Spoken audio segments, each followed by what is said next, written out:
గౌరవనీయులు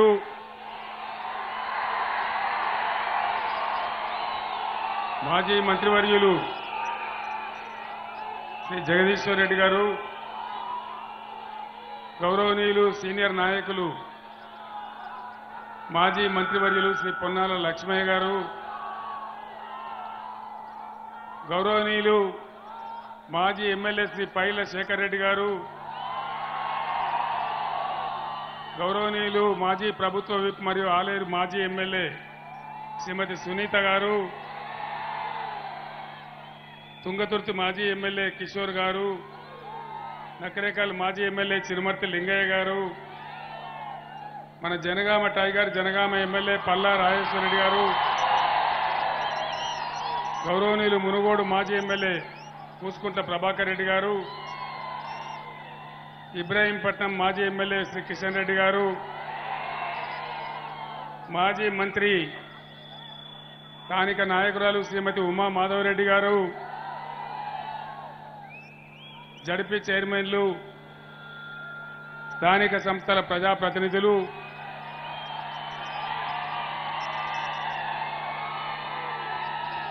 ఇంత అశేషమైన సంఖ్యలో భారీగా తరలివచ్చినటువంటి మా యువ సోదరులకు, అన్నాదమ్ములకు, అక్కా చెల్లెలకు అందరికీ నా నమస్కారం.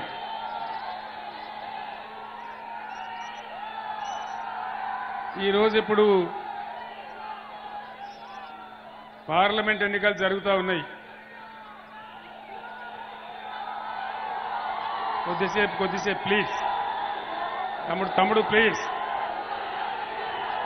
నినాదం తర్వాత రండి, తర్వాత ప్లీజ్.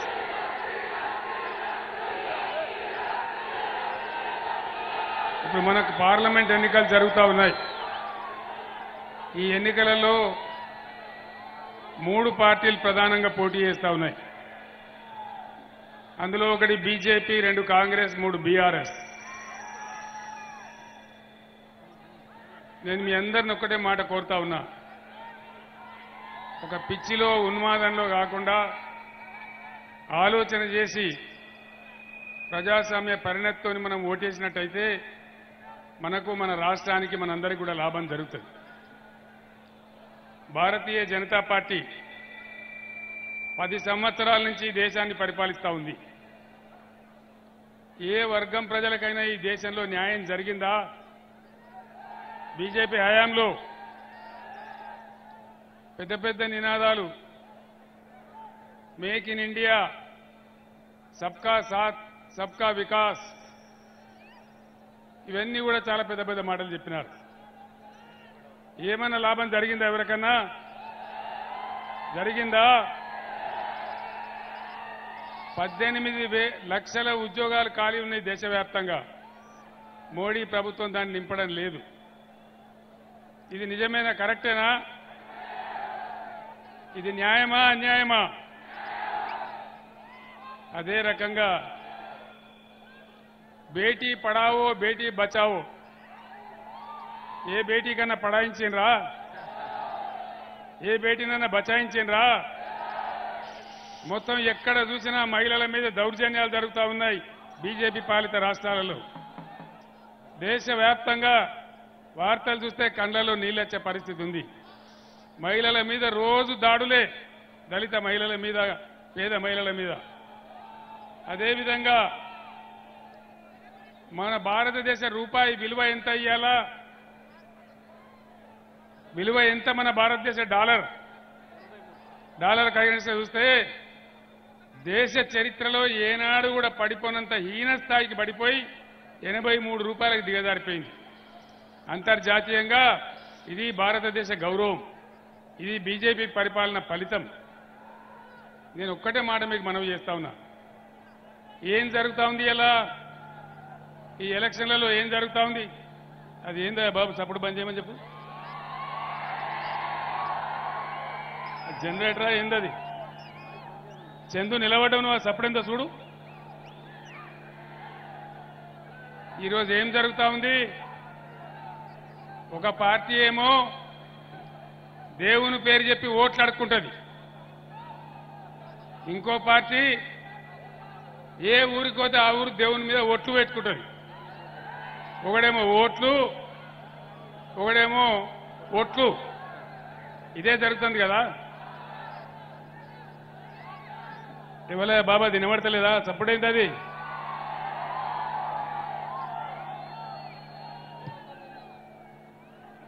చందు ఏందా నువ్వు నిలబడుతున్నావు? ఆ చప్పుడు బంద్ చెప్పి. ఒక పార్టీ ఏమో దేవుని పేరు చెప్పి ఓట్లు, ఇంకో పార్టీ ఏమో దేవుని మీద ఓట్లు.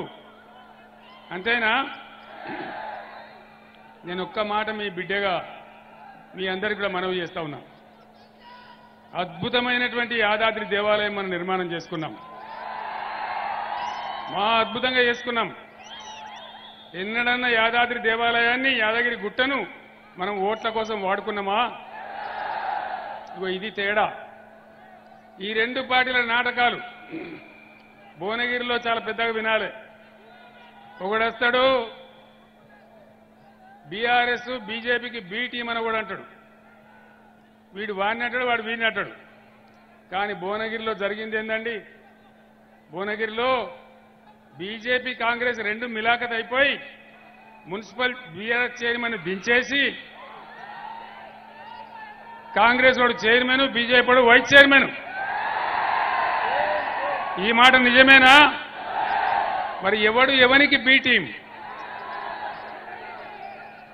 ఇలా మోడీ ప్రభుత్వ హయాంలో రూపాయి విలువ పడిపోయింది, మహిళలకు రక్షణ లేదు, నిరుద్యోగం పెరిగిపోయింది, దేశంలో పేదరికం పెరిగిపోతా ఉంది, అనేక సమస్యలుంటే అదేం లేదు. అక్షంతలు కలపాలి, తీర్థం పుచ్చుకోవాలి, పులిహోర ప్రసాదం తినాలి, ఊరేగింపులు తీయాలి. అంతేనా? ఈ అక్షింతలు, ఈ పులిహోర, ఈ తీర్థాలు, ఈ కాషాయ జెండాల ఊరేగింపు మన కడుపు నింపుతుందా? మన పొలాలకు నీళ్లు తెస్తుందా? ఇదే నరేంద్ర మోడీ ఏం చేసిండు? కేసీఆర్, నువ్వు తెలంగాణలో ప్రతి బోరుకు మీటర్ పెట్టాలి, పెట్టకపోతే నిన్ను దించేస్తా, నిన్ను వడగొడతా, నీ ఎమ్మెల్యేలను కొంటా, నీ రాష్ట్రానికి వచ్చే 25,000 కోట్ల రూపాయలు ఇయ్యా. ఇది బీజేపీ దందా. నేను అసెంబ్లీలో మాట్లాడలేదా? మీరు చూడలేదా? నేను చెప్పిన నరేంద్ర మోడీ గారు, నా తలకాయ దిగిపడ్డా సరే నా రాష్ట్రంలో ప్రజలకు కరెంటు కావాలి, నేను మీటర్లు పెట్టా అని చెప్పిన. నేను ఇప్పుడు ఇక్కడ ఒకవేళ బీజేపీ కోటేస్తే ఏమంటారు? మేము రైతుల మోటార్లకు మీటర్లు పెట్టుమనంగా కూడా మాకే ఓటేసిండ్రు, అందుకే తెల్లారి నుంచే మీటర్లు పెడతామంటారు. అందుకే రైతాంగం ఆలోచన చెయ్యాలి. బీజేపీ హయాంలో తెలంగాణకు ఒక్క నవోదయ విద్యా పాఠశాల ఇయ్యలే, ఒక్క మెడికల్ కాలేజీ ఇయ్యలే. నేను 150 సార్లు ఉత్తరాలు రాసిన, 50 సార్లు ఢిల్లీకి పోయి మొరబెట్టుకున్నా. మేము కొత్తగా రాష్ట్రమైన మేము బతకాలే, 15 ఏళ్లు కొట్టాడి ఉద్యమం చేసినాం, కాబట్టి మాకు కావాలంటే ఒక్క నవోదయ పాఠశాల ఇయ్యలే. చట్టం ప్రకారం ఇచ్చే పరిస్థితి అయితే ఇవాళ శేఖర్ రెడ్డి గారి నాయకత్వంలో భువనగిరిలో ఎయిమ్స్ తెచ్చుకున్నామన్నాడు కొట్లాడి. బ్రహ్మాండంగా మనకిక్కడ నవోదయ పాఠశాల వచ్చేది భువనగిరిలో. కానీ బీజేపీ ఇయ్యలే. ఇవాళ బీజేపీ నుంచి పోటీ చేస్తే ఆయన ఆనాడు ఎంపీగా ఉన్నాడు. మరి ఇలా ఏం ముఖం పెట్టుకొని ఓట్లు అడుగుతా ఉన్నాడు? దయచేసి ఆలోచన చేయాలి. బుద్ధిగా ఓట్లేయడం కాదు. అదేవిధంగా మనకు రాగానే 7 మండలాలకు ఆంధ్రాకి ఇచ్చేసినాడు నరేంద్ర మోడీ. 400 మెగావాట్ల సీలేరు ప్రాజెక్టు తీసుకుపోయి ఆంధ్రాకి అప్పచెప్పినాడు. మన నోట్లో మన్ను కొట్టి. ఆనాడు మనకు కరెంటు షార్టేజ్ ఉంది, బాధపడతా ఉన్నాం, కొత్తగా రాష్ట్రమైనాం, కానీ నిర్దాక్షిణ్యంగా మనకి తీసుకొని పోయినాడు. కాబట్టి దయచేసి నేను మీ అందరినీ కోరుతా ఉన్నా, నరేంద్ర మోడీ లేకుండా, బీజేపీ లేకుండా ఇంకా ఏ ప్రభుత్వం ఉన్నా కేంద్రంలో మనకు బ్రహ్మాండంగా లాభం జరిగేది. తెలంగాణ భారీగా నష్టపడ్డదే భారతీయ జనతా పార్టీ కేంద్ర ప్రభుత్వం వల్ల. మళ్ళీ సిగ్గు లేకుండా వాళ్ళు ఏ విధంగా ఓట్లు అడుగుతున్నారో, ఏం మాట్లాడుతున్నారో మీరు ఆలోచన చేయాలి. ఆనాడు తప్పిపోయి ఓటేస్తే బీజేపీకి 4 ఎంపీలు గెలిచింది. అందులో ఒక ఆయన కేంద్ర మంత్రి అయిండు. ₹1 అనేది తెచ్చిర్రా వీళ్ళు? ₹1 ₹5 పనన్నా చేసిండ్రా? మరి ఇప్పుడు గెలిపిస్తే ఏం చేస్తారు? ఏమైనా చేస్తారా? ఏం లేదు. ఇక పసుపు కలప, బియ్యం కలప, అక్షింతలు కలప, ఊరూరికి వంచ, పులిహోర వండ 10 మందికి పెట్ట ఓట్లు దొబ్బ అంతేనా?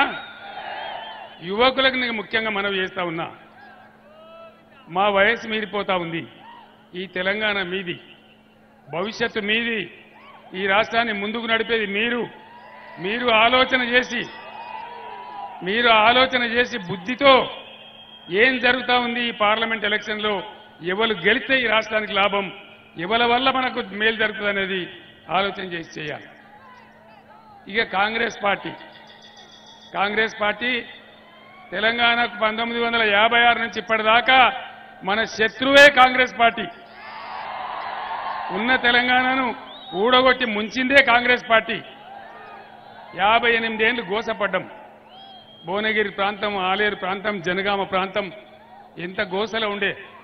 నీళ్ల వ్యాపారాలు ఉంటుండే, ట్యాంకర్లు ఉంటుండే, బిందెలు పట్టుకొని మోసుడు ఉంటుండే. ఎన్ని బాధలు అనుభవించడం. 58 ఏళ్లలో వలస పోవడం, పట్నం పోవడం, ఆటో నడుపుకోవడం, మన వ్యవసాయాలు మూలకు పెట్టడం, అనేక రకాలుగా బాధలు పడ్డాం. ఆనాడు ఎవరు లేకపోయినా, ఎవరు ధైర్యం చేయకపోయినా ఖచ్చితంగా ఈ తెలంగాణ విముక్తి కావాలి, ఇది సొంత రాష్ట్రం కావాలి, బ్రహ్మాండంగా ఉండాలని నేను ఒక్కని, నాతో పాటు జగదీష్ రెడ్డి లాంటి 10 మంది పిటికడ మంది మిత్రులతోని ఆనాడు ఎవడు లేకపోయినా మిమ్మల్ని నమ్ముకొని నేను ఉద్యమం ప్రారంభించిన. 15 సంవత్సరాలు నిరాఘాటంగా కొట్లాడి చివరికి చావు నోట్లో తలకాయ పెట్టి నిమ్స్ దవాఖానలో నేను చచ్చిపోతానో బతనో అనే టైం దాకా కొట్లాడితే అట్లా తెలంగాణ రాష్ట్రం వచ్చింది. మీరెక్కడి వాళ్ళు అక్కడ విజృంభిస్తే, మీరందరూ పులిలా కొట్లాడితే, నేను చస్తనో బతనో మీరు ఆందోళన చేస్తే ఆనాడు తల వంచి తెలంగాణ ఇచ్చింది. తర్వాత మనకు అధికారం వచ్చింది. 10 సంవత్సరాలు నడిపినాం. కులము, మతము, జాతి వివక్ష లేకుండా అన్ని వర్గాల ప్రజలకు మేలు జరగాలని చాలా మంచి కార్యక్రమాలు చేసుకున్నాం. నేను తెచ్చిన రాష్ట్రంలో నా ప్రజలను ఒక తల్లికోడిలాగా పిల్లలను కాపాడుకున్నట్టు ఈ వర్గం ఆ వర్గం లేకుండా అందరినీ కూడా ఆదరణ చేసుకున్నాం. ప్రతి వాళ్ళని కాపాడినాం. రైతుల విషయానికి వద్దాం. ముందు రైతులకు సంవత్సరానికి ఎకరానికి 10,000 ఇచ్చి బ్రహ్మాండంగా రైతు బంధు కార్యక్రమం భారతదేశంలోనే మొట్టమొదటిసారి తెచ్చిన గవర్నమెంట్ బీఆర్ఎస్ గవర్నమెంట్. ఒక సంవత్సరం లోపలనే మంచిగా చేసి, చెడిపోయిన కరెంటును మంచిగా చేసి 24 గంటలు కన్ను రెప్పపాటు కూడా పోకుండా బ్రహ్మాండంగా కరెంట్ ఇచ్చుకున్నాం, నీళ్లు ఇచ్చుకున్నాం. మన భువనగిరిలో అయితే బస్వాపూర్ ప్రాజెక్ట్ కంప్లీట్ చేసుకున్నాం. నీళ్లు రాబోతే ఇప్పుడు నీళ్ళు వస్తాయి మీ అందరికీ. ఆలేరుకు భువనగిరికి ప్రాజెక్టు కట్టుకున్నాం. వడ్లు బ్రహ్మాండంగా ఎంఎస్పీకి కనీస మద్దతు ధర ఇచ్చి ఒక గింజ కూడా లేకుండా కొనుగోలు కేంద్రాలు పెట్టి వడ్లు కొన్నాం. ఆ కొన్న వడ్ల పైసలు కూడా రైతులకు నేరుగా బ్యాంకులో వేసిన. ఇలా కాంగ్రెస్ ఏం చేసింది? అడ్డగోలు హామీలు ఇచ్చింది. అడ్డగోలుగా హామీలు ఇచ్చి కేసీఆర్ 10,000 ఇస్తాడు కదా, మేము 15,000 ఇస్తాం. కేసీఆర్ 1,00,000 మాఫీ చేసిండు కదా, మేము 2 లక్షలు మాఫీ చేస్తాం చెప్పిండ్రా? రైతు బంధు అందరికి వచ్చిందా? రాలేదా? ఇది ప్రజల మాట, నేను చెప్తలేను. రాలేదు కదా. ఉంటుందో ఊడగొడతారో అది కూడా తెలుస్తలేదు. 5 ఎకరాలకే ఇస్తాం, 3 ఎకరాలకే ఇస్తాం. నీ అబ్బా జాగిరి పోతుందా? నీ ముల్లేమైనా పోతుందా? రైతులకు ఏమైనా బెంచ్ కార్లు ఉన్నాయా? రైతుల దగ్గర ఏమైనా కోట్ల రూపాయల ఆస్తులున్నాయా? 5 ఎకరాలకు ఎత్తామంటే 6వ ఎకరం నోటు ఎటు పోవాలి? 7 ఎకరాల నోటు ఎటు పోవాలి? ఒక దెబ్బ అది పెట్టినరు. తర్వాత ప్రాజెక్టుల నీళ్ళు ఇచ్చే కాడ నీళ్లు సరిగా ఇయ్యలే, అట్లా పంటలు ఎండబెట్టినరు. మంచిగా నడిచిన కరెంటు నాశనం చేసి రోజు ఎప్పుడు పోతుందో ఎప్పుడు వస్తుందో మళ్ళా ఆ పరిస్థితి తెచ్చి మొత్తం పొలాలు ఎండబెట్టినారు. మాయమైపోయిన బోరు బండ్లు మళ్ళా ఊర్లలోకి వచ్చినాయి. క్రేన్లు పెట్టి పూడికలు బాయిలు తీసేటువంటి క్రేన్లు మళ్ళా ఊర్లలోకి వచ్చినాయి. ఇది సమంజసమేనా? అటు రైతు బంధు ఇయ్యలే, రైతు బీమా కూడా ఉంటుందో ఊడగొడతారో తెలియదు, కరెంటు సరిగ్గా ఇయ్యలే. చివరి కష్టపడి 4 వేసినోడు 2 ఎకరాలు పండితే, 5 వేసినోడికి ఎకరం పండితే, 2 వేసినోడికి 1 ఎకరం పోయి ఇంకొక ఎకరం పండితే ఇలా కొనుగోలు కేంద్రాన్ని తీసుకపోతే దానికి కొనే దిక్కు లేదు. తడిసిపోయే కాడ తడిసిపోతా ఉన్నాయి. ధర సరిగా ఇస్తలేరు. మిల్లర్ల దగ్గర వీళ్ళు కమిషన్లు దొబ్బి మిల్లర్ల దగ్గర చేసినారు కాబట్టి వాళ్ళు కొనడానికి ముందుకు వస్తలేరు. ఈ విధంగా కొనుగోలు కూడా గోల్మాల్ చేసినారు. ఇది ఎంతవరకు సమంజసం? 4 నెలల కింద 5 నెలల కింద మంచిగా నడిపించబండి కరెంటు పెట్టుకొని తెల్లారిపోయి పొలం చూసుకున్న రైతులు మళ్ళా పాములు తేలి గురువంగా రాత్రి పూటపోయి మోటార్ పెట్టే దుర్మార్గమైన పాలన ఈ కాంగ్రెస్ పార్టీ తీసుకొచ్చింది. 9 ఏళ్ళు ఇచ్చింది కదా కేసీఆర్, 9 సంవత్సరాలు ఇచ్చింది కదా బీఆర్ఎస్ ప్రభుత్వం. కేసీఆర్ పక్కకు జరగంగానే కట్కేసినట్టే కరెంటు మాయమవుతుందా? ఈ మాత్రం శాతమైతే లేదా వీళ్లకు? 9 ఏళ్ళు నడవనే నడిచే తొవ్వ పడనే పడే పడ్డ తొవ్వలో నడవతలేదా? మరి వీళ్ళని ఏమనాలి? దద్దమ్మలు అనకపోతే ఏమనాలి?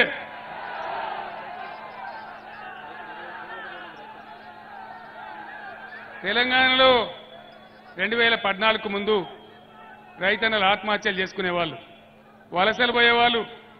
మొత్తం బంద్ అయ్యేటట్టు చేసిన భగవంతుని దయ వల్ల ఆత్మహత్యలు బంద్ అయినాయి. సంతోషపడ్డం, మంచిగా అయింది తెలంగాణ అని చెప్పి. ఇప్పుడు ఈ కాంగ్రెస్ గవర్నమెంట్ వచ్చిన కాడి నుంచి రాత్రిపూట కరెంటు పెట్టబోయి చచ్చిపోయిన వాళ్ళు, పొలం ఎండిపోతే గుండాకి చచ్చిపోయిన వాళ్ళు 225 మంది చచ్చిపోయినారు.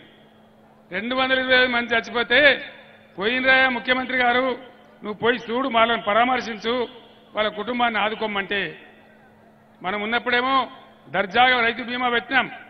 ఎవరైనా రైతు చచ్చిపోతే వారం లోపల వాళ్ళ ఇంటికి 5 లక్షల రూపాయలు వచ్చినాయి. మీరు పోయినరాయా వాళ్ళని సంజాయించారంటే ముఖ్యమంత్రి ఓడు, మంత్రులు ఓరు, ఎమ్మెల్యేలు ఓరు. అంటే రైతులంటే మీకు అంత కనబడతలేరా? అంత అగ్గువైపోయినరా? అంత అధ్వానం అయిపోయినరా రైతులు? పోలే. ముఖ్యమంత్రి ఏమంటాడు, నువ్వు ఈ 48 గంటలలో పంపి నిజమే అయితే వాళ్ళని ఆదుకుంటాన్నాడు. నేను 4 గంటలనే పంపించిన, ఫోటోలతో సహా, ఫోన్ నంబర్లతో సహా.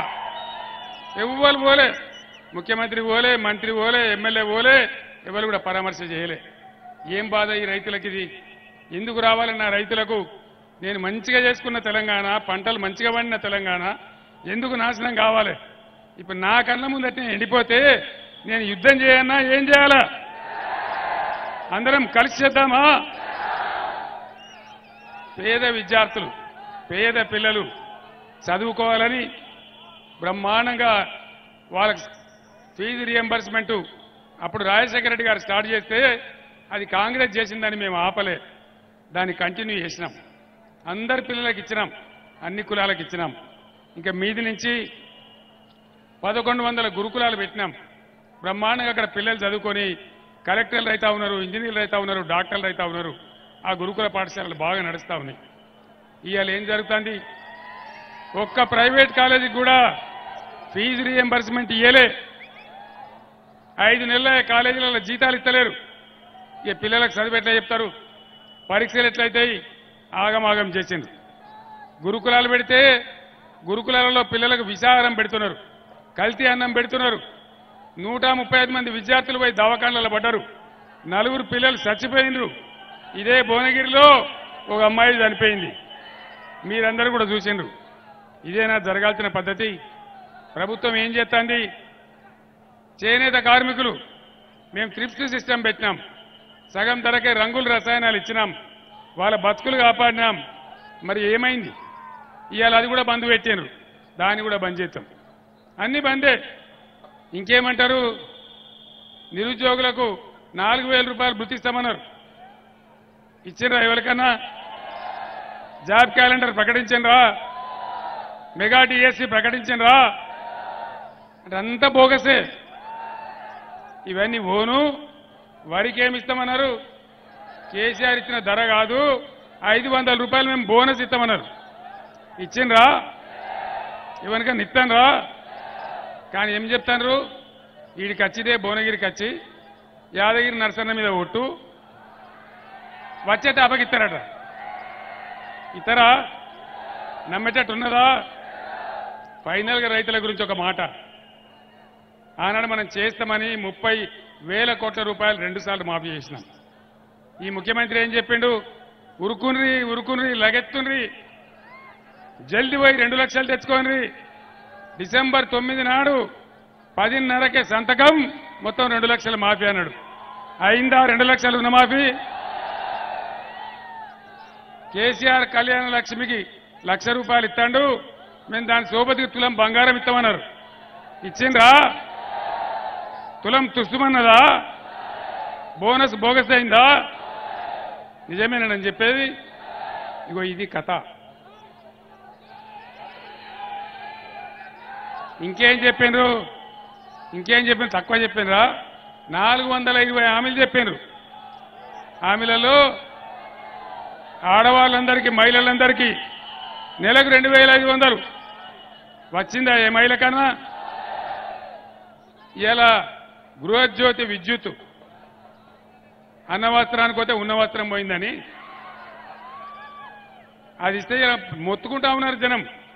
అన్న ఇంతకుముందు మాకు 800 వచ్చేది, ఇవాళ మాకు 1,500, 1,600 బిల్లు పడుతుందని మొత్తుకుంటా ఉన్నారు. అది ఫెయిల్ చేసిండ్రు. ఆడపిల్లలకు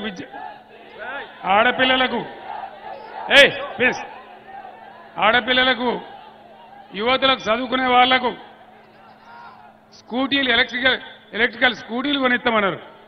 స్కూటీలు వచ్చినాయా? స్కూటీలు రాలేదు, కానీ లూటీలు మాత్రం వస్తున్నాయి. ఈ విధంగా అన్ని కూడా బాబు పద్ధతి కాదు అది. ఇంతమంది ఉన్నారు కదా, 8,000 మంది ఉన్నారు, ప్లీజ్.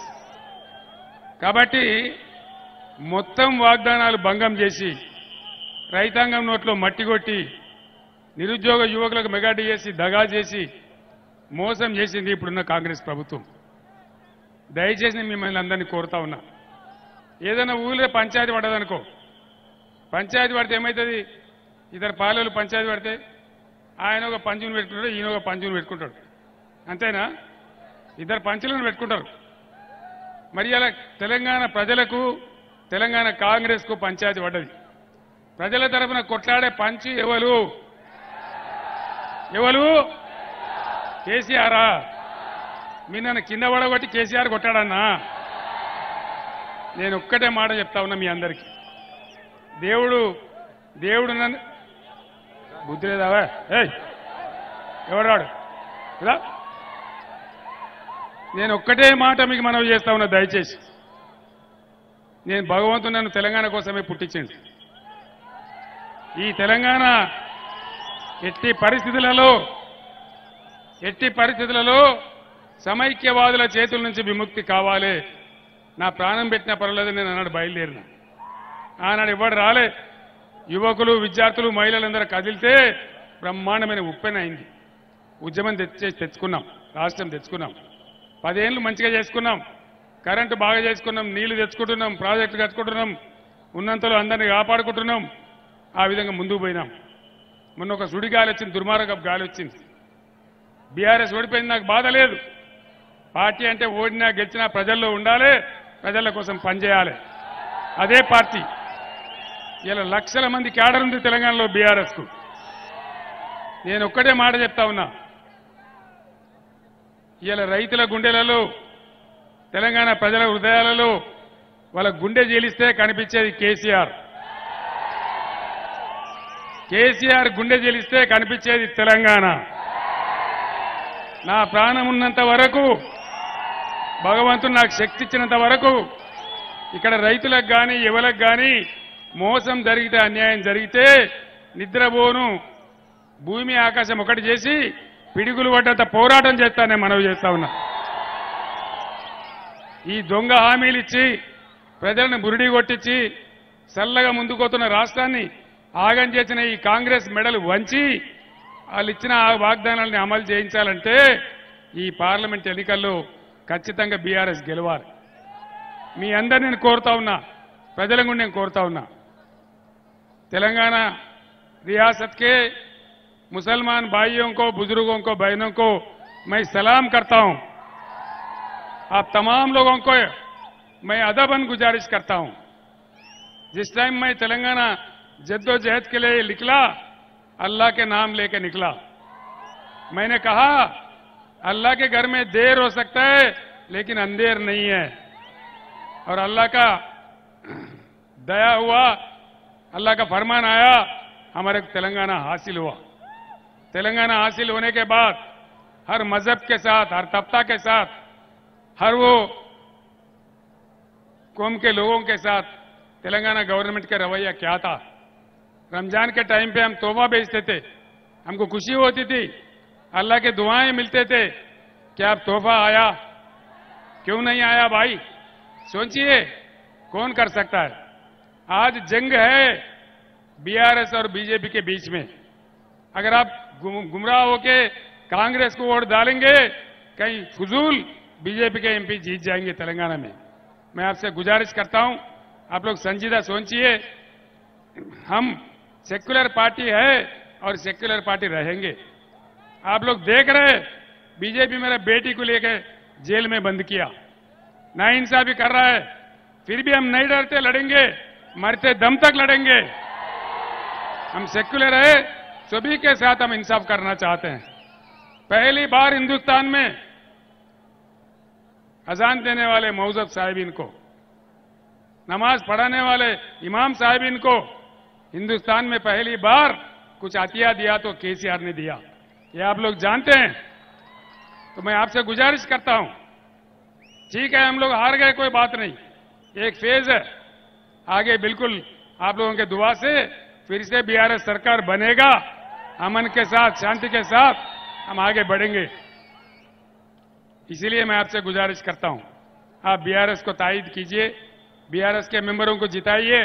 पार्लियामेंट में हम गला पाड़ के मोदी के से लड़ेंगे और तेलंगाना रियासत के हकों को बरकरार रखेंगे। इतना कहते हुए मैं रुखसत होता हूं। मैं जो बात आपके सामने रखा, आप लोग संजीदा सोचिए।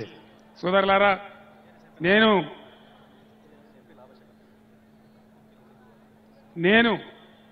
అక్కడి నుంచి వస్తూ వస్తూ మధ్యలో చాలా గ్రామాలలో ఆపారు, పూలు చల్లారు, కొంచెం ఆలస్యంగా వచ్చినా ఇంత పెద్ద సంఖ్యలో సముద్రంలాగా మీరందరూ వచ్చి స్వాగతం తెలిపినారు. నేను ఒక్కటే మాట మనవి చేస్తా ఉన్నా, బీఆర్ఎస్ తరఫున పోటీ చేసే అభ్యర్థి క్యామ మల్లేష్ గారు బలహీన వర్గాలకు చెందిన అభ్యర్థి. ఆయన మంచి అనుభవం ఉన్న నాయకుడు, పట్టుదల ఉన్న నాయకుడు, నిజాయితీ ఉన్న నాయకుడు. ఆయన గెలిచినట్టయితే బ్రహ్మాండంగా మీ సేవలో 24 గంటలు పనిచేసే వ్యక్తి. నేను ఇంకో మాట చెప్తా ఉన్నా, ఆయన డబ్బుల కోసం రాలే, ఆయన మంచి ఆస్తిపరుడు, మంచి చదువుకున్నవాడు, రాజకీయంగా నిటారుగా అనుభవం ఉన్న వ్యక్తి. ఇట్లాంటి వ్యక్తులు గెలిస్తే ప్రజలకు తలలో నాలుకలాగా ఉంటారు, మీలో ఉంటారు, మీలో ఒకటిగా ఉంటారు. బ్రహ్మాండమైన మెజార్టీ ఇచ్చి బలహీన వర్గాల అభ్యర్థి అయినటువంటి క్యామ మల్లేష్ గారిని గెలిపించాలని నేను పేరు పేరున మీ అందరినీ కోరుతా ఉన్నా. మా కార్యకర్తలతో, నాయకులతో నేను కోరుతా ఉన్నా, దయచేసి ఈరోజు చూపించిన ఉత్సాహాన్ని 7 నియోజకవర్గాలలో మీరు 13వ తారీఖు వరకు చూపించి మల్లేష్ గారి కారు గుర్తుకు ఓటేపించి బ్రహ్మాండంగా కారు గుర్తు గెలిపించాలని, కేసీఆర్ కంఠంలో ప్రాణముండంగా మీతో ఉంటాడని, మీకోసమే ఉంటాడని మరొక్కసారి తెలియజేస్తూ నేను సెలవు తీసుకుంటా ఉన్నా. జై తెలంగాణ, జై తెలంగాణ, కారు గుర్తుకే, జై తెలంగాణ, కారు గుర్తుకే. ధన్యవాదాలు. ఇప్పుడు చెప్పండి స్లోగన్. జై కేసీఆర్, కేసీఆర్ నాయకత్వం, కేసీఆర్ నాయకత్వం, జై తెలంగాణ, కారు గుర్తుకే, కారు గుర్తుకే.